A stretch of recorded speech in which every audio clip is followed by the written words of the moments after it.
Good morning, Julen from Finst. You recently published a publication about proof of reserves. Can you explain a bit more about it? What does it exactly mean? Good morning, Ronald. Yeah, sure, with pleasure. So we indeed are the first crypto exchange in the Netherlands, but also in Belgium, to have released a proof of reserve. Proof of reserve is basically a concept whereby a third-party audit firm will verify that a crypto platform holds all the assets of their clients, to avoid another FTX, or to make sure that if you have a Bitcoin in your account, for example, that the platform actually has one Bitcoin in their reserve. There are traditional proof of reserve, what I call, which means that you can see a few international platforms that publish a proof of reserve, which only look at the cryptocurrencies they hold. We thought at Finst that this does not provide full transparency, excuse me, because most crypto platforms have cash as well. They have crypto, but they also have cash. So if you have euros on your account, you want to make sure that your platform actually does not use these euros and has them. So our proof of reserve is very unique in the sense that the audit firm, an independent audit firm, which verified our reserves, also checked if we have the cash of our clients on a one-to-one basis, the cryptocurrencies. They also check that there is a segregation of assets in place, which means that if you hold assets with us, your assets are not stored in Finst, but in a separate foundation, a stichting, which means that if in the unlikely event where we would go bankrupt, you can be sure that your assets will be safe, both the crypto and the cash. So the proof of reserve audit statement is available. It's a public information, of course. We want to make sure that people can see that and see the confirmation of that third-party auditor. So it's very new in the Netherlands, but it's also new on an international level, as there's never been a proof of reserve that really goes in depth and verifies more than on-chain holding. So in that sense, it's a very good step towards additional transparency, which is really important for us. Okay, and how many times are these audit checks? What do you mean by how many times? These audit checks to check your proof of reserves, how many times is that done per year? So we will do it at least every 6 months. So we've just done it in August this year. So next time will be at the beginning of 2024. Okay, and do the big US crypto platforms also use this proof of reserves? Well, FTX did not. Otherwise, there wouldn't have been any trouble, of course. Like I said, there are a few ones. Kraken, for example, is one of them. But there are a few parties that do it. But again, they only provide you with verification of on-chain holdings. So, for example, if you're a crypto exchange that has, let's say, 2 billion euros of crypto, if you have 3 billion euros in debt, well, technically that's a problem, right? So the typical proof of reserve will not look at your liabilities. They will not look at whether the crypto are on your balance sheets or in a separate entity. They will not look at the cash. They will not look at whether you actually lend your customers' assets to a third party. So all these things, that's why they do it. But in our view, it's not sufficient to really provide peace of mind to investors. And that's why we decided to build a new framework, which is not only to protect our clients and show them that their assets are safe with Finst, but also to encourage other platforms to take a step towards additional transparency, which ultimately is going to benefit the entire industry. Okay, and do you see that, or do you experience that crypto investors are already aware of this proof of reserves? I mean, is this something they look for? It is something they look for, absolutely. I think it has become a common practice across multiple exchanges since the FTX collapse. I think before that, most platforms did not publish anything. So there are only a few platforms that publish a proof of reserve. And I think it should become a standard. Every platform should publish regularly. You were asking how often do we do it? That's, of course, an important question. So people are becoming a little bit more aware of this type of practice.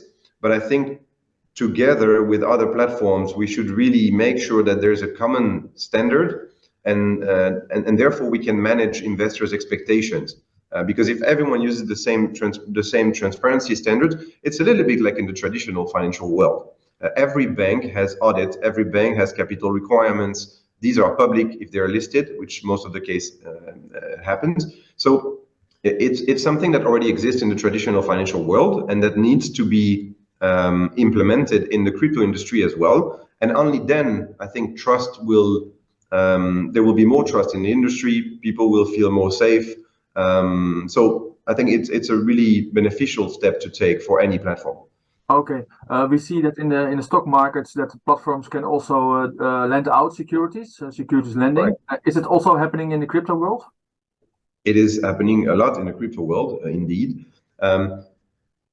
Lending cryptocurrencies per se is not a bad practice. It's also not a problem. Like as you rightfully pointed out, it is very common practice to lend securities.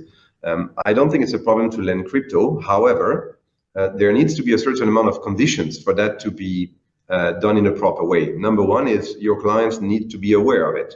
And they need to explicitly agree with that. So you cannot just do it without your clients knowing. That's number one. If you lend the crypto of your client to a third party, that should be a third party that is reputable and solid. We've seen what happened, unfortunately, if you do it with a party that can disappear from a day to another. And even then, there should be collateral. So in the traditional financial world, securities lending, it's not like you give 100 Tesla shares to a third party and that's it. No, they give you collateral so that if they cannot repay the Tesla shares, well, at least you will have another form of collateral from them. That can be cash, that can be other stocks.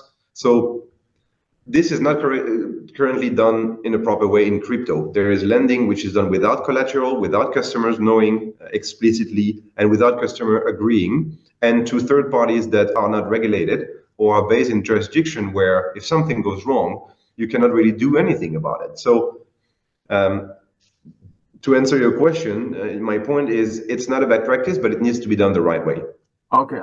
Can you say something about the general developments of your company? Yes, we've done a lot of things this year. We've introduced crypto bundles, which is a way for people to diversify across the top 10 or top 25 in one click. We've introduced crypto deposits at the end of July.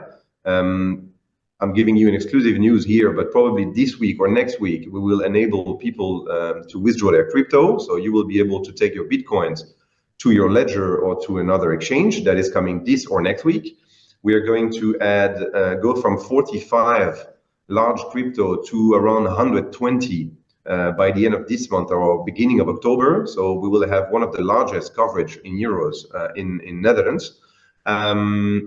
We have also staking, which is a big project we're working on, which we hope to achieve by Q4, so the last quarter of this year. And many additional things such as order types, but of course these projects are quite significant. But crypto withdrawals, more coins, and staking are things which will happen very soon. Okay, and about these bundles, we see in last interview you compared them like stock ETFs. Stock ETFs are of course very popular. Are the bundles also very popular? Yes, they are popular. They are not ETF, though. I think it's very important to mention that they have similarities, but they are not ETFs. They are very popular. And what's interesting is